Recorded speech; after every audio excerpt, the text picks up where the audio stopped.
What's up everybody, it's Rob from the Basement Bike Shop, and in this video we're going to go over the Wethepeople hybrid Freecoaster hub and we're going to install it.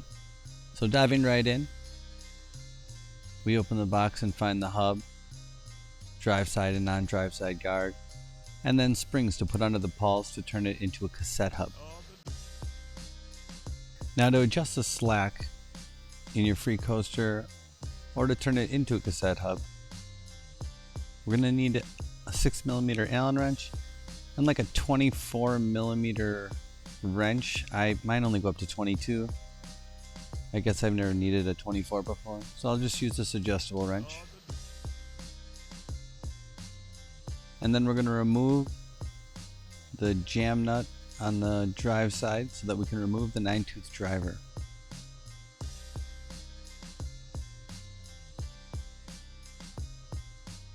We're going to slide the driver out.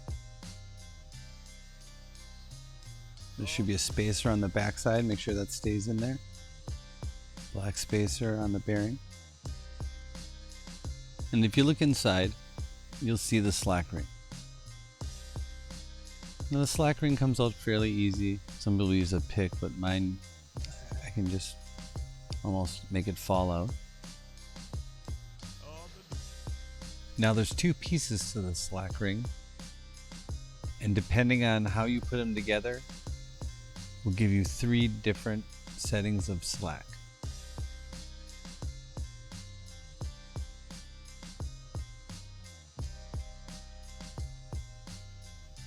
So the inner ring has 3 knobs on it with the different spaces in between, different lengths, and the other piece has a little key on it. So in whichever gap you put the key in will determine how much slack you have. So we're going to set ours for the middle setting, just because I don't have a lot of experience with Freecoasters. I rode a couple of my friends, but it just didn't seem to be my thing.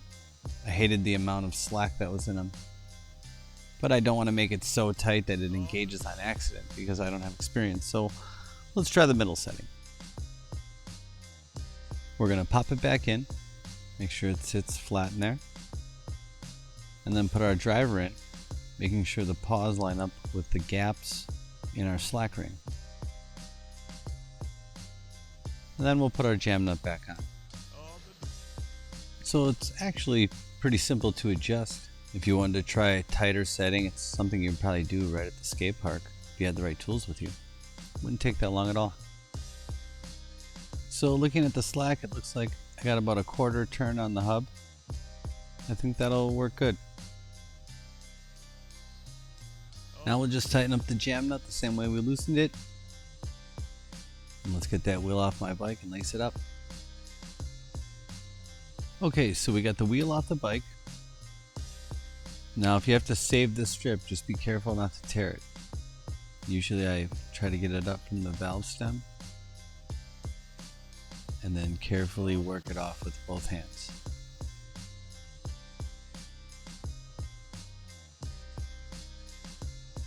I'm not going to get too much into the wheel building. I have videos on that already if you want to check them out. But when deconstructing a wheel, some tricks and tips. I always loosen every spoke a 1/4 turn, and I keep going around until the whole wheel is loose, around and around. Just so that it loosens evenly, it doesn't warp the rim. And then after that you can just remove all the spokes. The other thing is to keep the drive side and the non-drive side spokes separate. Most of the time they are different lengths, because your rim is kind of offset from the hub a little bit to be in the center of your bike. Also, if anyone's interested in this Salt SDS hub that I'm taking off of this wheel, let me know.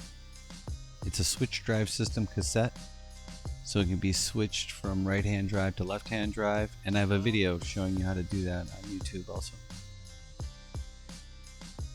I'm going to speed this up so less people make fun of the way I lace. I know it's weird. I guess I taught myself when I was 13 and I just looked at a wheel and kind of deconstructed it in my mind, and this is the way I came up with to keep the pattern going. I do a lot of things weird. I like to put butter and salt on my pancakes too, so if you want to make fun of me for that, that's fine. Now the reason why I'm not doing this in the bike shop right now is because I fell at the skate park doing an abubaca. I didn't put simple green on my rim like I tell people to do in my videos, but I was kind of in a hurry, and long story short, I hurt myself and I'm in pain. I imagine I'll hurt myself some more as I get used to the slack in this Freecoaster. Hopefully it won't be too bad.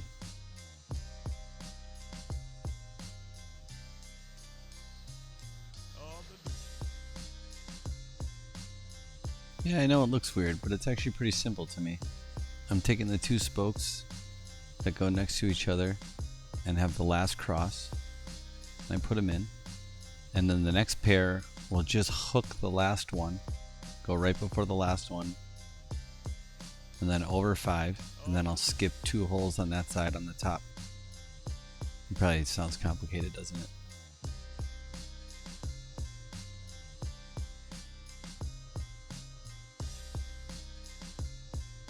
Then I start by lining up the ones by the valve stem, and then take off from there, doing the same pattern.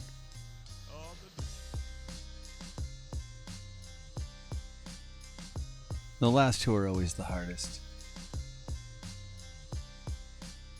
because one of them has to kind of be bent a little bit and then straighten back out. But if you'd like to learn how to lace not like a crazy person, then I suggest looking up somebody else's video on lacing. Just bend it a little bit, get it to the other side, straighten it, and then we'll move on to the tightening. I'll start by going around with the spoke driver and just snugging all the spokes up.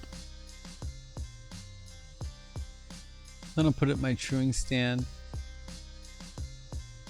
and I'll use a spoke wrench to get all the spokes the same distance from the end of the nipples.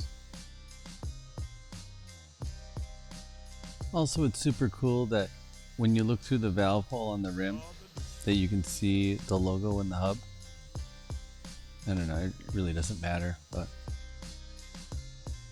And now it's just the same old thing of truing the wheel, taking the hop out, snapping a nipple, not being able to get it out, having to cut the spoke, and then replace it with a completely different spoke. Glad I had one of the same size. I didn't have another black nipple though, so I put a gold one on. And then back to truing it until the wheel is done. Alright, and we'll just put the wheel back together.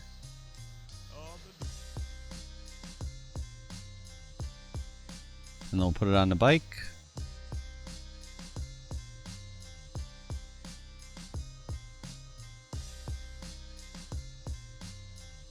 And then give it a little test.